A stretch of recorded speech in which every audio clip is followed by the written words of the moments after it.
Vous entendez parler d'inflation, de croissance, de productivité ou encore de balance commerciale. Mais derrière ces mots, il y a des concepts simples qui expliquent une grande partie de ce qui se passe dans votre portefeuille. Aujourd'hui, je vous présente 5 notions économiques que tout le monde devrait connaître pour comprendre l'économie sans jargon. L'offre et la demande. Le fonctionnement. L'offre et la demande, c'est la base de l'économie. Quand l'offre augmente, les prix baissent. Quand la demande augmente, les prix montent. C'est simple, jusqu'à ce qu'on regarde la réalité. Pourquoi c'est essentiel ? Les prix de l'immobilier, de l'énergie, des loyers ou même du billet d'avion, tout est piloté par ce rapport. Comprendre l'offre et la demande, c'est comprendre pourquoi presque tout devient plus cher ou moins cher. Le twist. Le marché ne s'équilibre jamais parfaitement. Les États interviennent, les entreprises influencent et parfois la demande est totalement irrationnelle. L'inflation. Tout d'abord, une définition simple. L'inflation, c'est la hausse généralisée des prix. Votre argent garde la même valeur numérique, mais perd de sa puissance. Pourquoi ça arrive ?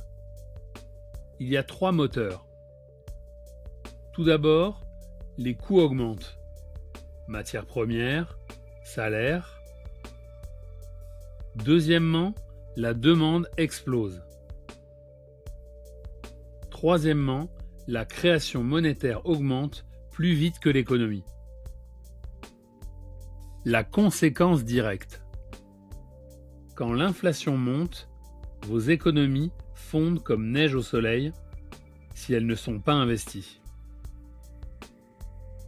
Le PIB et la croissance. Le PIB, l'indice qui mesure la croissance mais sans le mythe. Le PIB, c'est tout ce que le pays produit. Plus il augmente, plus on dit que l'économie va bien.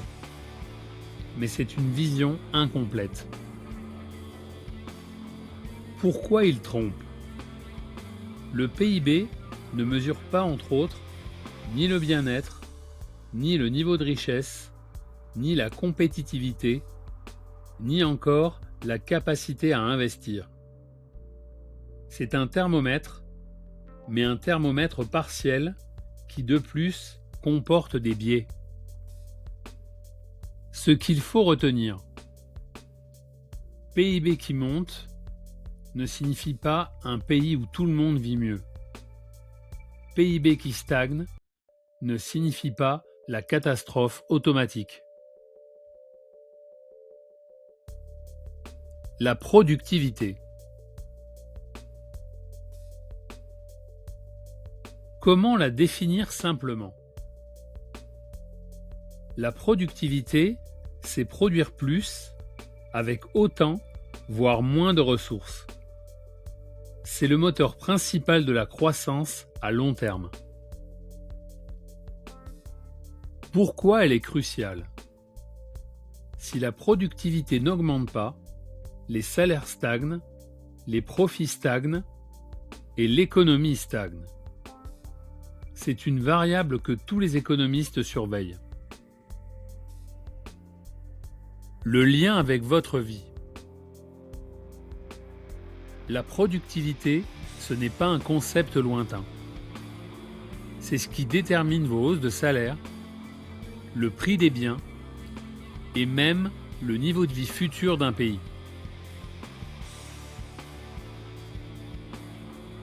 Le cycle économique.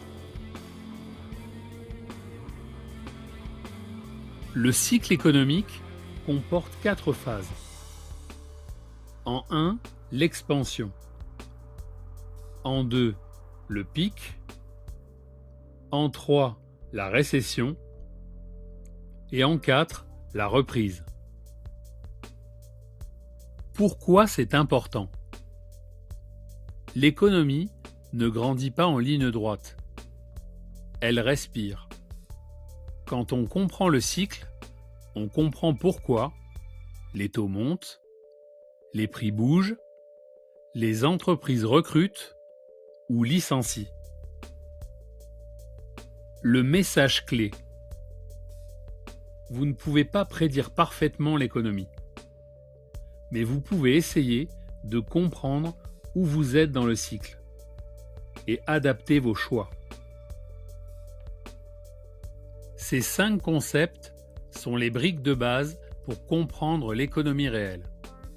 Offre et demande, inflation, PIB et croissance, productivité, cycle économique. Avec cela, vous avez une grille de lecture que beaucoup n'ont même pas après des années d'actualité économique. À partir d'aujourd'hui, vous ne verrez plus l'économie de la même façon. Alors si vous voulez continuer à appréhender l'économie afin de protéger votre épargne et votre patrimoine, abonnez-vous à Econosphère, commentez, likez et partagez cette vidéo. Merci à vous, à très bientôt.